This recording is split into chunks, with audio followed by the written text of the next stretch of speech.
Hi, I'm Frederica. Welcome to Monday Motivation. There's a woman in the Bible whose first name we don't know, but her story is indelible, quite relatable. She faced some upheaval in the middle of the night that she and her family had to run out of the town at a moment's notice with basically nothing but the clothes on their back. They had no time to put together a plan or call the movers, even buy a new house. They didn't get to throw a party or kiss loved ones goodbye. There were no choices. She had no choices, no decision, just a flurry of confusion and motion. They left everybody, they left everything, and were compelled to get out immediately. Time was of the essence. They had to move right now. Take a moment and let that sink in. Can you imagine what was going on in the silence of this woman's mind? None of her words or concerns were recorded for historical impact or context. No misgivings, no verbal pushback, no questions. Only her physical acquiescence to her situation, even though that was very short-lived. Her story seems to end when she looks back on everything she was forced to leave behind and tragically turns to a pillar of salt. Could you imagine what you would be saying right now? Could you imagine what you'd be doing right now if you were in her situation? How would you process your feelings? I looked up the word pillar and found that it means a firm, upright support for a superstructure, an ornamental column, a supporting, integral, or upstanding member or part, a fundamental precept to provide or strengthen, an anchor, buttress, mainstay. This nameless woman left almost everything she held dear getting out of town, everything except her family.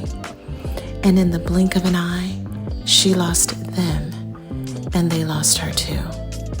The void she left in each of their lives was palpable. She turned into a physical manifestation of the place she held in their lives. She was an anchor, a buttress, a fundamental support. Her presence gave them strength. She was part of their foundation. And now she's gone. Her change wiped her out completely. Let's talk about change. Change is big, and there's an inevitability to it that causes change to visit us all without exemption. No matter your race, place, gender, or station in life, a change will come. Change has the ability to sweep through our lives like a refreshing wind, a wrecking ball, or somewhere in between. Sometimes it feels like we're at the helm of it, like we're just along for the ride.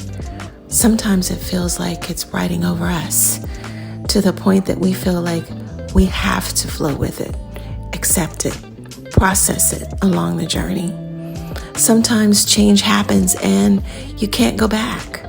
Sometimes you just gotta surrender to the process. Be kind to yourself and get some rest. Sometimes it requires immediate movement, and waiting could lead to regret. Some of them completely change our makeup, whether for better or for worse. Have you ever felt that way? How do you face change? How do you handle the inevitability of it all? Are your emotions all over the place?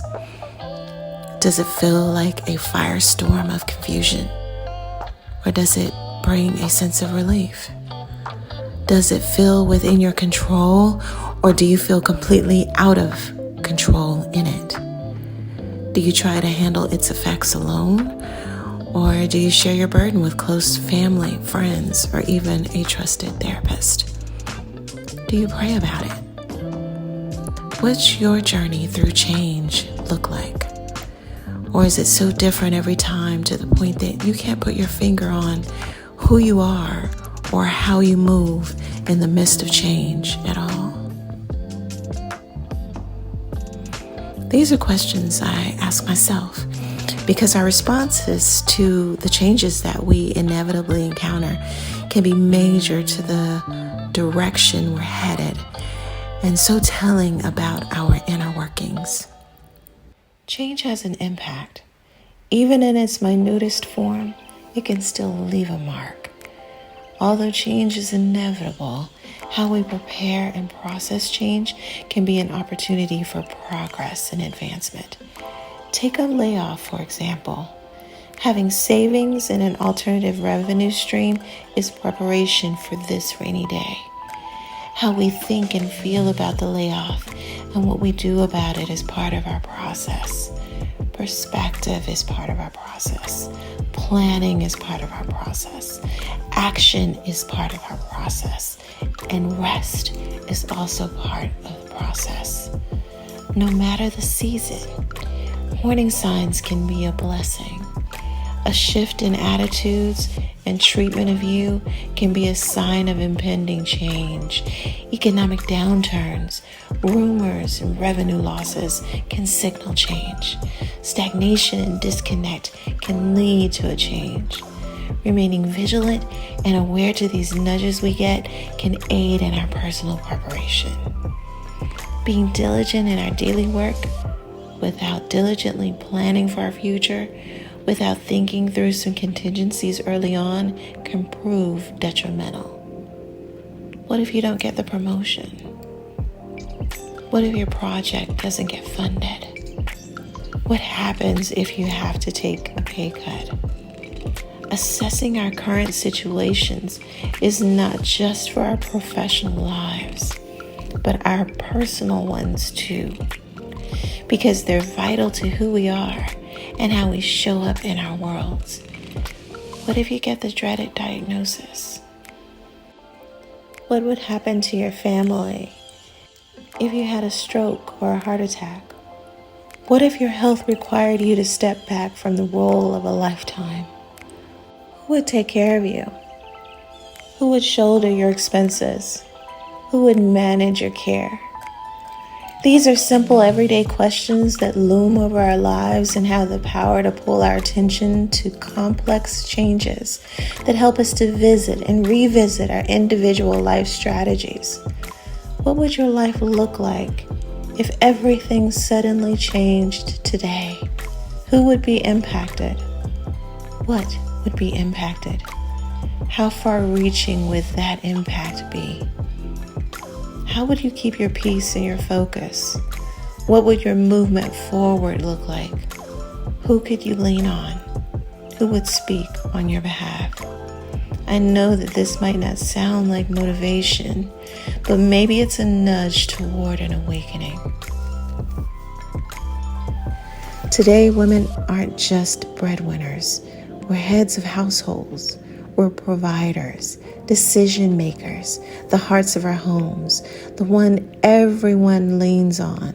We're also single and doing it all by ourselves. What happens if we can't be there? If we can't contribute, can't provide, can't afford our current lifestyles? You can be driven. You can be riding high. But there is a cycle and rhythm to life. And if the ball ever drops, there's a ripple effect that can turn into turmoil.